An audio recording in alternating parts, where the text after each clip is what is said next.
kesempatan kali ini saya akan menerangkan sedikit tentang ukhuwah dari tafsir Al-Misbah karya Profesor Quraisy Shihab. Ukhuwah ada 3 macam, yaitu ukhuwah Islamiyah, ukhuwah Insaniyah, dan ukhuwah Watoniyah.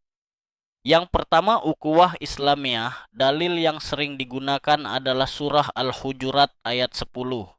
Berikut lantunan surah-surah Al-Hujurat ayat 10. إنما المؤمنون إخوة فأصلحوا بين أخويكم واتقوا الله لعلكم ترحمون. Menurut Quraisy Shihab, orang mukmin dipandang sebagai satu keluarga, sebab mereka semua mempunyai asas tunggal, yaitu iman. Hubungan keimanan lebih dekat daripada hubungan keturunan.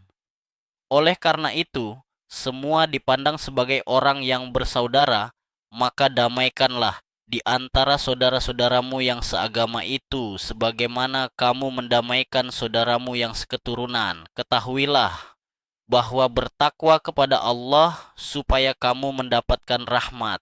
Ketahuilah bahwa bertakwa kepada Allah itu merupakan obat yang dapat meleraikan pertengkaran dan melenyapkan permusuhan. Itulah jalan memberikan nikmat dan kelepasan. Kemudian yang kedua ada ukhuwah watoniyah, yaitu persaudaraan antar bangsa dan negara. Dalil yang sering digunakan adalah surah Al-Hujurat ayat 13.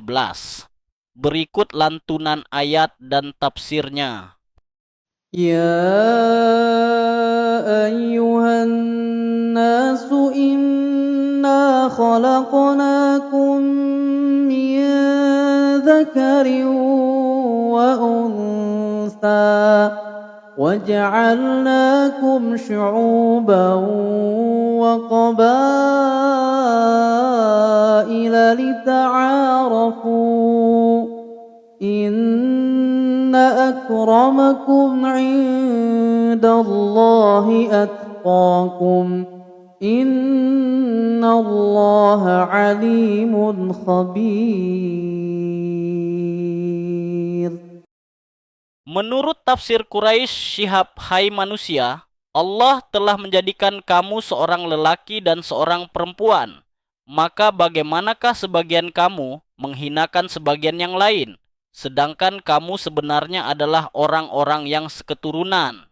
Kami, Allah, menjadikan kamu bersuku-suku dan bergolongan-golongan supaya kamu saling mengenal, bukan untuk bermusuh-musuhan. Jelasnya, Allah menjadikan kamu terdiri dari beberapa bangsa dan warna kulit, supaya kamu lebih tertarik untuk saling berkenalan. Inilah dasar demokrasi yang benar di dalam Islam, yang menghilangkan kasta-kasta dan perbedaan-perbedaan bangsa.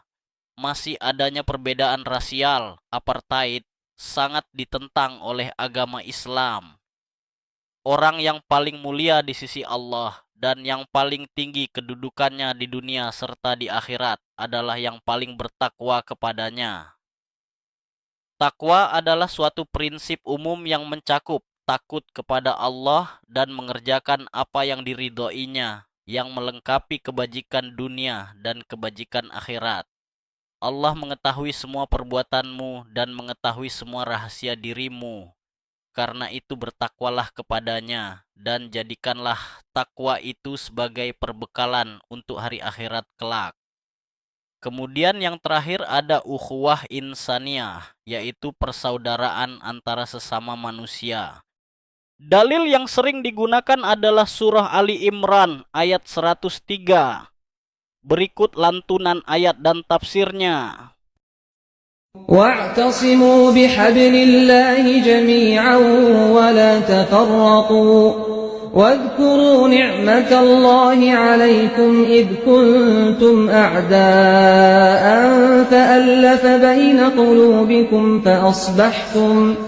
فأصبحتم بنعمته إخوانا وكنتم على شفا حفرة من النار فأنقذكم منها كذلك يبين الله لكم آياته لعلكم تهتدون.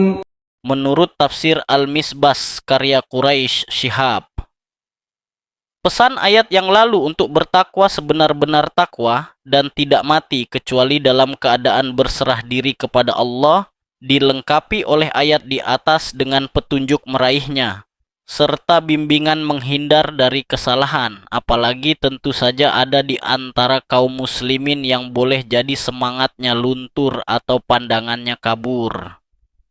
Dapat juga dikatakan bahwa pesan yang lalu ditujukan kepada setiap muslim orang per orang, pribadi demi pribadi.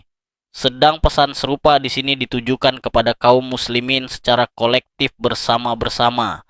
Sebagaimana terbaca dalam kata jami'an semua dan firman-Nya, wa ittafarraqu. Janganlah bercerai-berai, pesan dimaksud adalah berpegang teguhlah, yakni upayakan sekuat tenaga untuk mengaitkan diri satu dengan yang lain dengan tuntunan Allah. Surapi M. Imran 3. Kelompok 5 ayat 103 sambil menegakkan disiplin kamu semua tanpa kecuali. Sehingga kalau ada yang lupa, ingatkan dia, atau ada yang tergelincir, bantu dia bangkit agar semua dapat bergantung kepada tali agama Allah. Kalau kamu lengah atau ada salah seorang yang menyimpang, maka keseimbangan akan kacau dan disiplin akan rusak. Karena itu bersatu padulah. Dan janganlah kamu bercerai-berai dan ingatlah nikmat Allah kepadamu. Bandingkanlah keadaan kamu sejak datangnya Islam dengan ketika kamu dahulu pada masa jahiliyah, musuhan yang ditandai oleh peperangan yang berlanjut sekian lama generasi demi generasi. Maka Allah mempersatukan hati kamu pada satu jalan dan arah yang sama. Lalu menjadilah kamu karena nikmat Allah, yaitu dengan agama Islam, orang-orang yang bersaudara. Sehingga kini tidak ada lagi bekas luka di hati kamu masing-masing. Penyebutan nikmat ini merupakan argumentasi keharusan memelihara persatuan dan kesatuan. Sekian yang bisa saya sampaikan. Jika banyak kurangnya dan ada kesalahan, tutur kata saya meminta maaf sebesar-besarnya. Wassalamualaikum warahmatullahi wabarakatuh.